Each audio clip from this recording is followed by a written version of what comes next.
भाई मेरी दोबारा से चेतावनी है प्रशासन को, शराबत से बुला दे वरना मरोड़ काट के निकलेंगे, या तो हमारी निकलेंगे या उसकी निकलेगी, या तो आज हमारी मरोड़ निकल जाएगी और या उसकी मरोड़ निकल जाएगी, दोनों में से एक निपटा के हटेंगे। तो बात थोड़ी है यार, खुदा बना जाकर डीसी लग गया यहाँ पे। हाँ दो की बात की, इतने बड़े अधिकारी जनता की बात सुनने के लिए नहीं आते ये।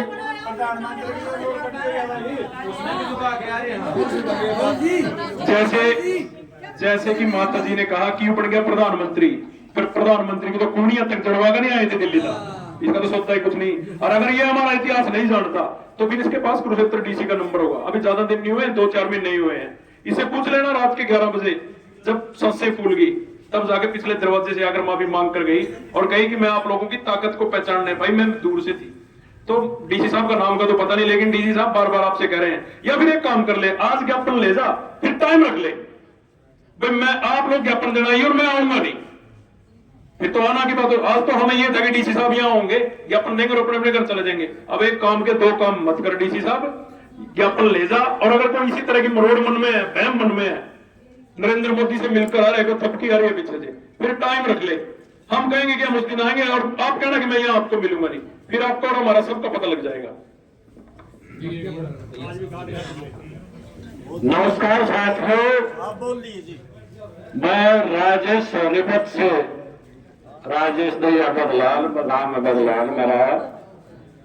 2 तारीख ना हमने भी ज्ञापन दिया था भाई, न्याय प्रशासन खड़ा था, केवाड़ा के ताले मार लिए थे, टाइम दे दिया था भाई 3:15 बजे, ज्ञापन लेन पे आ गया था, ठीक करना तो रोड में जाम कराएंगे। हमने तो भी डिसीजन ले दिया था, प्रधान जी ने तो जा पड़ गया था पंजाब में और टीम थी सारी, यही हमारा प्रधान जी भी बैठे हुए क्रम है, प्रधान जी यहाँ बड़े खातिरदार भी हैं और हमारे किसान साथी हैं। ये मिलजुल कर फैसला ले लो प्रधान जी की, यहाँ पे ढंग पे काट दो इन बेड़ा पाट जाए। किसान यूनियन के सरदार के हमारी माता शक्ति है के हमारा मामला क्या बाबत हमारी लड़ाई चल रही है, इन टाइम और अल्टीमेटम दे दो। इधर रोज रोज गिराशे हो गए, पुलिस प्रशासन के लिए हमला सामना की लेना बात साहब और दो तोड़ा रहे तो और दो टाइम दे दो और वो भी चलो रोड जाम करेंगे, उड़े ना वही ले रही ज्ञापन है। बताओ भाई क्या फैसला है, कितनी गांठ दसोगे? लोग बैठे बैठे हमारे साथ को ना कहने 10-5 मिनट का 20 मिनट का वो प्रधान जी टाइम देगा ना, आज फिर भाई हम अपने काम गला के प्रशासन अपने काम गला को यह काम रह गया हमने, प्रधान जी तो आदेश करेंगे वैसे माथे पर हमारा प्रशासन तो मैं कहूँ ये मात्र शक्ति हरी है, इसने तो तमाशा चुका दिया था सवेरे सवेरे। बाकी डीसी में है थोड़ी मरोड़, यू अंधा को नहीं नीचे ज्ञापन लेने आई गए, एसटीएम में भेजते हैं, कोई भी नीचे का कर्मचारी तहसीलदार ने भेज दे, लेकिन इसमें नीचे मेरे शर्म आवे है, किसानों का इतनी घड़ी शर्म आवे, इसका तो मुंड लगा कदे तो उस कुर्सी पे उठ के किसानों के बीच में ज्ञापन लेना है और कौन सा किसान उस कुर्सी पे बैठे। हमने कुर्सी की भूख को नहीं मारा बनाया और सारा सता कुर्सियां पे बिठाने जाना मान दो, इसके आई गए का यह काम है। और प्रशासन वाले देखो भाई हमारी तरफ कोई दुश्मनी को नहीं, वही बात है जब डीसी डरता है, जब डीसी डरता है, इनका दो काम है, वही बात है जवान और किसान आमने सामने आप तो बैठे रहे भीतर, बाकी इनकी बात जान रहे नहीं, हमारे किसानों ने पलाठी मेर ली है और जीवियों को नहीं, इन्हें तो जाने की जरूरत नहीं बनी, एक काली का रूप धारण करने वाले डीसी ने नीचे खींच लिया होंगी। किसान मजदूर एकता जिंदाबाद, जीत डीसी मुर्दाबाद, जीत का डीसी मुर्दाबाद, जीत का डीसी मुर्दाबाद, किसान मजदूर एकता जिंदाबाद। और ये तो है किसान है भाई, जैसे फसल न बो के 6 महीने इंतजार कर जाए, जब आप फसल मर जाने में कि मेरी बात करनी है तो आगे घेरा हो जाएगी, ये तो इंतजार करना जाना है और धरना पे बैठना जाना है। झुकाने जाना है, हमें डरते को नहीं। किसान मजदूर एकता जिंदाबाद, मेरा भाईचारा जिंदाबाद, मेरा भाईचारा जिंदाबाद। बैठ जाइए सभी, आराम से बैठ जाइए। उसमें कोई नहीं बोलेगा, आराम से बैठ जाए, सब उठेगा नहीं, कोई भी उठेगा भी नहीं। बैठ जाए सब।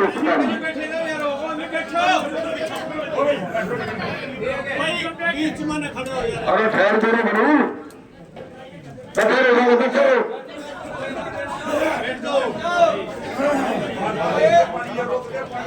देखिए साहब, पहली बात आप थोड़ा नीचे आओ। आप बोल लो एक बार थोड़ा चुप कर दो।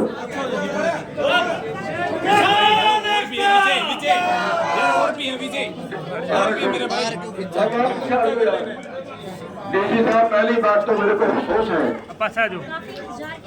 कि जनता आपको ज्ञापन देने आई है और आप केवल जनता का ज्ञापन नहीं ले सकते। मैं घर गया हुआ था, लंच करके आया हूँ अभी सीधा आपके पास। मैं अपने घर का लंच करने गया। तो ये बात आपके अधिकारियों ने क्यों नहीं बताई कि आपने लंच करके आ रहे हैं? लंच करने गया तो सीधा वो तो हमें करेगा है ही नहीं। हाँ, यहाँ नहीं, अभी गलत थोड़ी कह रहे हैं, लंच करने गया। चलो देखिए डीसी साहब,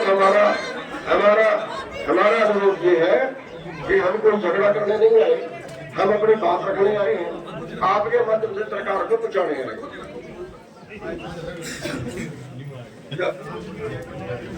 ये दो ज्ञापन है हमारे। एक बार मैं एक बार तो जो पीछे पढ़ लूंगा, एक बार फोटो करवा लें।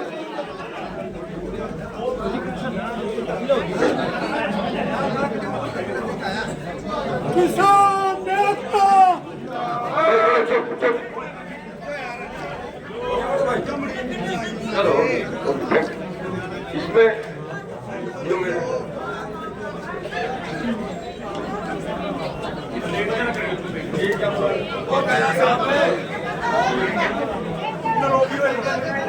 भैया आवाज नहीं आनी चाहिए किसी की, अगर शासन में रहो। इसमें जनाब ऐसा है, एक ज्ञापन तो है माननीय प्रधानमंत्री जी, उसमें हमारी शिक्षा की बात है, हमारे स्वास्थ्य की बात है। जो शिक्षा और चिकित्सा है अधिकारियों की फ्री है, नेताओं की फ्री है, चाहे अरबपति हो कोई, लेकिन आम जनता की फ्री नहीं है। और आम जनता में इलाज कराने की, बच्चों को पढ़ाने की समर्था भी नहीं। और दूसरे इसमें जो बीज बिल है और एक नया एक बीज बिल आ रहा है, एक जो है बिजली बिल आ रहा है। इन दोनों का हम विरोध करते हैं। दोनों किसान के नुकसान में है, देश के भी नुकसान में। किसानों को कर्ज मुक्त किया जाए, क्योंकि पिछले 11 साल के अंदर 16.5 लाख करोड़ बड़े पूंजीपतियों का माफ किया जा चुका है, जबकि हर आधे घंटे में एक किसान कर्जे की वजह सुसाइड कर लेता है। हमारी गाड़ियां उठा के ले जाते हैं, हमारे ट्रैक्टर उठा के ले जाते हैं, हमारी जमीन नीलाम। एक एमएसपी कानून की हम गारंटी मांगते हैं, 4 लाख करोड़ रुपया पर साल भारत के किसानों को एमएसपी से कम मिलता है। एक अभी जो डील कर रहे हैं अमेरिका से, उससे भारत की खेती का तबाह हो रहा है। हम उसका बहुत ही कड़ा विरोध करते हैं। ये बातें हमारी केंद्र से हैं। और एक जो हरियाणा से है, हरियाणा में एक बहुत बड़ा धान घोटाला हुआ है। और उस धान घोटाले की कई पहलू होने से तो, लेकिन उसका मुख्य पहलू ये है कि पोर्टल जो है, मेरी फसल मेरा दोनों पोर्टल इसलिए किया गया था कि दूसरे प्रदेशों का जो फसल है वो हरियाणा में आके ना बिके। लेकिन इसमें दुखद ये है कि जितना पोर्टल किसानों ने करवाया, उसको उसके बाद वेरीफाई करना होता है। किसी का 20 किले का करवाया तो उसके 18 रह जाते हैं। लेकिन यहाँ उल्टा ये हुआ कि 1,36,000 एकड़ का पोर्टल वो वेरीफाई हो गया जो किसी ने करवाया ही नहीं। दूसरा, 64,000 एकड़ का पोर्टल वो हो गया जिन जिलों में 1 क्विंटल की धान न पैदा हुई और न बिकी। बड़ा घोटाला वहां से हुआ। बिहार से धान आया, यूपी से धान आया, और एक बड़ा दुखद पहलू इसका ये है, जो मैं तो उसको बहुत बड़ा पाप मानता हूँ, कि जो पीडीएस में चावल बांटते हैं गरीबों को 2 रुपए किलो वाला, वो चावल बिहार से, उत्तर प्रदेश से, हो सकता है कुछ हरियाणा का भी हो, वो चावल जो पिछले 1 साल पुराना, पिछले 2 साल पुराना, वो यहाँ पे आ गया और राइस मिलरों में खरीदा। हजारों ट्रक हमने मौके पे पकड़वाए, ना पुलिस ने कार्रवाई की, ना डीएफएससी ने कार्रवाई की, ना मंडी बोर्ड ने कार्रवाई की, ना प्रशासन ने कार्रवाई की, सारे को छोड़ते रहे। और उस चावल को, राइस मिल जो है वो धान से चावल बनाने के लिए होता है, लेकिन यहाँ उस चावल को धान गिन दिया। हमने एक सेक्रेटरी से पूछा कि इसको 1 नंबर में कैसे करते हो। उन्होंने ये कहा कि मान लिया किसी पे 1000 क्विंटल धान पकड़ा गया, 1000 क्विंटल धान मान लिया 1400 क्विंटल, 1000 क्विंटल चावल 1400 क्विंटल धान से निकलता है, तो 1400 क्विंटल धान की मार्केट फीस बढ़वा ली और उसके चावल को 1400 क्विंटल धान दिया। इस तरह से ये घोटाला हो रहा है। उन गरीबों का जिनको 2 रुपए किलो चावल मिलता था पेट भरने के लिए, उनका पेट काट के यहाँ पे बेच दिया गया। बहुत सामने पकड़वाया, यहाँ तक पकड़वाया कि उन्हें कच्चे डीएफएससी के। और इस सारे घोटाले में 2 रुपए से 5 रुपए कट्टा जो रिश्वत है वो मार्केट कमेटी की, 6 रुपए कट्टे से और 10 रुपए कट्टा कमीशन डीएफएससी की है, और 15,000 रुपए पर चावल का ट्रक रिश्वत एफसीआई। उनके पास मशीनें होती हैं चेक करने की ये चावल 1 साल पुराना है कि 2 साल पुराना है, लेकिन वो 15,000 लेते हैं और पुराने चावल को भी नया बना देते हैं। एक तो मैटर इसमें है कि इसकी हम सीबीआई से जांच की मांग करते हैं। दूसरा इसमें एक मैटर ये है, ये हमारी प्रधान है अनीता जी, जिला जींद की, इन पे एक मुकदमा दर्ज किया और उस मुकदमे के उसमें लिखा हुआ लास्ट में, उस मुकदमे में इनकी जमीन अटैच कर दी गई और वो मुकदमा भी सफेद झूठा है।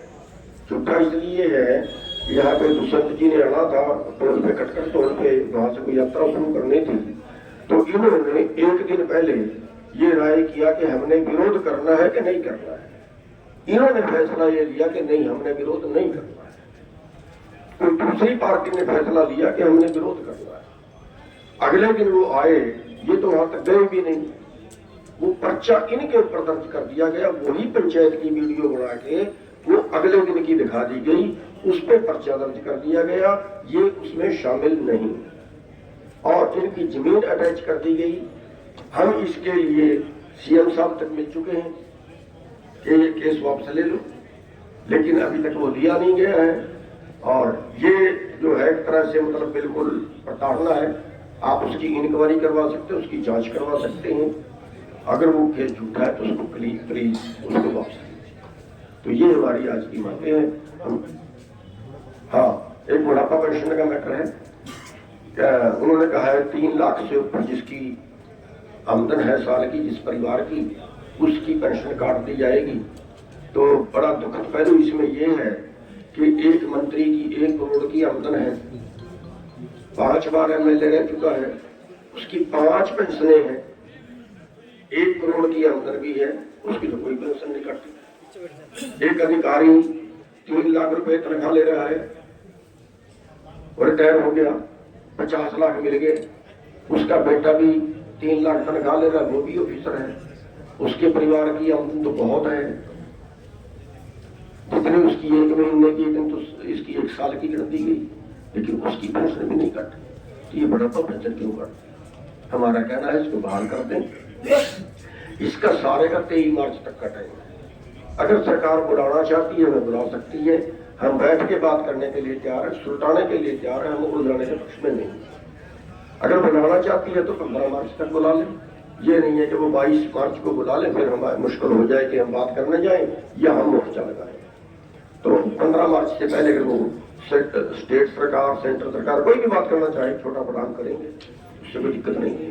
लेकिन 23 मार्च को जो है हम कड़ा फैसला उसके ऊपर लेंगे। तो इतनी सी हमारी बात है, आपने सुनी, आपका धन्यवाद। और मैं चाहूंगा 2 शब्द।